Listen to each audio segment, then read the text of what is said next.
Hello, Geography of Asia. I'm Dr. Jesse Rouse, and today I'll be talking a little about some research I've been working on in Japan. Now, in 2019, I had a chance to go to Japan and visit the island of Shikoku, which is the fourth largest island in the chain of islands.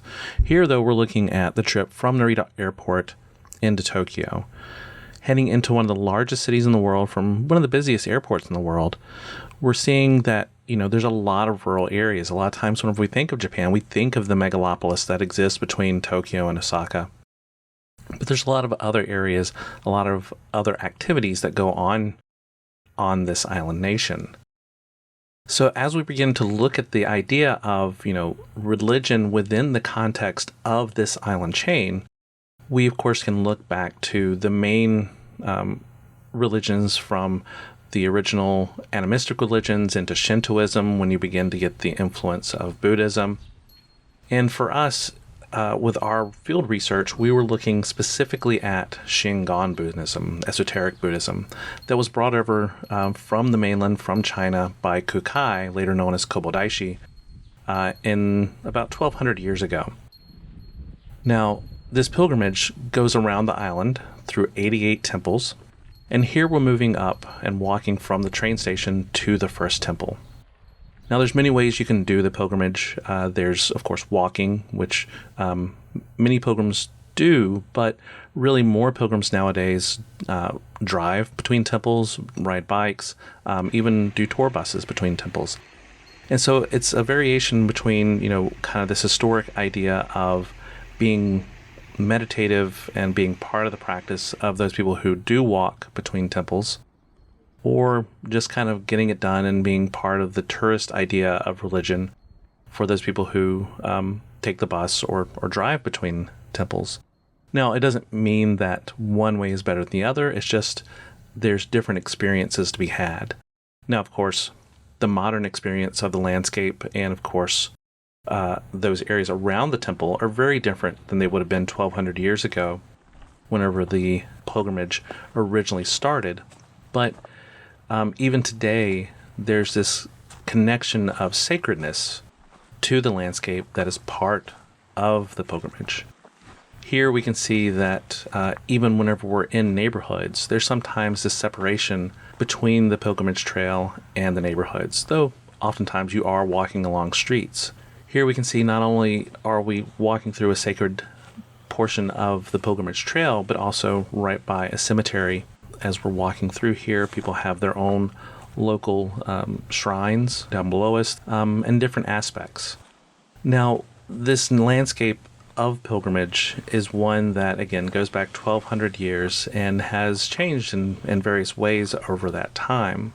In the last 100 years, it's much more been about a broader sense of being, not just in terms of the religious aspects, but also in tourism. Especially over the last 30 years, there's been a significant growth in the number of international participants from all faiths who are taking part in the pilgrimage as they hear about it. Just like we can see various pilgrimages through England or Spain or even the Middle East, where we have people who do them because of tourist reasons as opposed to sacred reasons.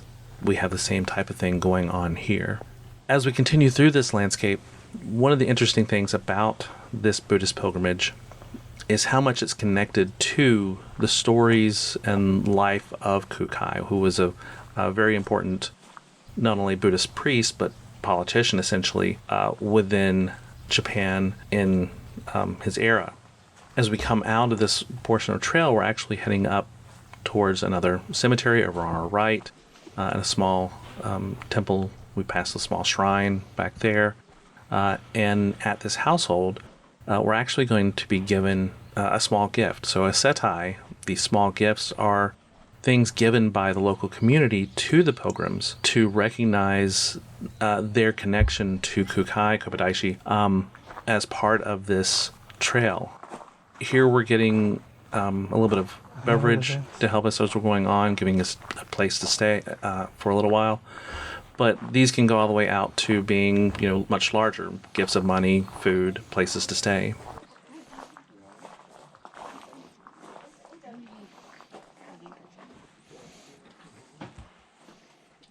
We're jumping off the island of Shikoku real quick to the resting place of Kukai, of Okuinen Cemetery. This is the largest cemetery in Japan at Mount Koya. Now, Mount Koya is today the home of Shingon Buddhism around the world.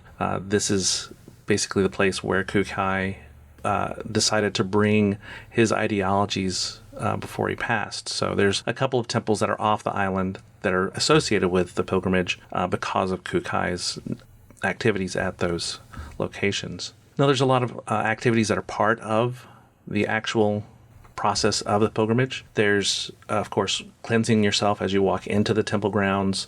Once you're in the temple, there's both a main hall and a daishi hall, so one dedicated to Kobodaishi. And at those locations, you give some offerings.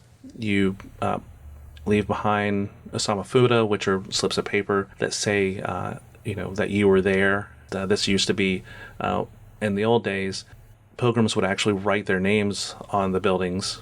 That, of course, once you get to too many pilgrims, it becomes kind of destructive. And so it moved to being slips of paper for people who are doing their first few pilgrimages. And those who have done many pilgrimages may actually have cloth osamafuda that they leave behind. Now, in addition to burning candles and incense, you also have at both the main hall and daishi hall, the pilgrims read or chant various items that recognize the connection to both Kukai and to Buddhism more broadly. So here we're chanting the Heart Sutra, which is chanted at all of the locations throughout the 88 temples and at both of the halls at each of the temples.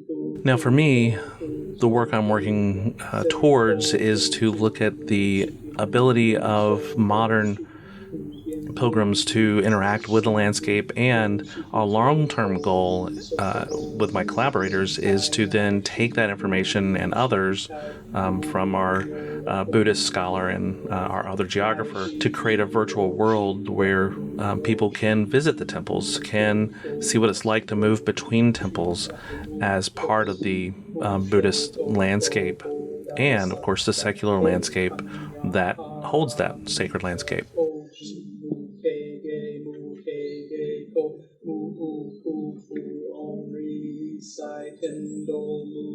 So in addition to this video, I've also included a link to a story map that looks at our time on the island, as well as some of the early GIS analysis of the landscape that I've been working on to get prepared for future research and future trips into this landscape, because again, there's 88 temples. We only made it to about 7 of them, 8 of them around the island. Specifically looked at the first 5 in Tokushima Prefecture. But this is an ongoing project, and if you want to know more about it, feel free to ask, and enjoy the rest of your Geography of Asia class.